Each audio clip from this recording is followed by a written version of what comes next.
Hi everyone, welcome back to Law with Dunk, the Law Guy, and we're on day 17 of the Case a Day series where at least from Monday to Friday I will go over legal cases relevant to criminal law, tort law, contract law and the English legal system.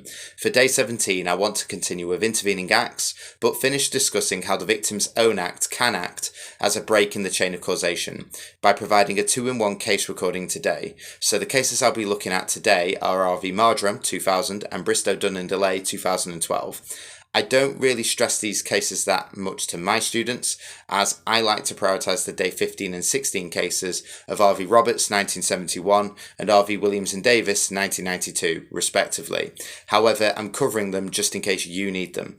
In RV Marjoram 2000 it was held that the defendant was still the cause and therefore criminally liable for the victim's injuries due to the victim's actions being held to be reasonably foreseeable and not daft. In this case, the defendant, along with others, were being very aggressive to the victim. This included shouting abuse at the victim and eventually kicking the victim's hostel door down. By this time, the victim had either fallen or jumped from her room window, suffering serious injuries. The defendant was found guilty of Section 20 of the Offences Against a Person Act 1861, i.e. inflicting grievous bodily harm, which the Court of Appeal upheld. Here, the victim's actions weren't daft and so there was no break in the chain of causation.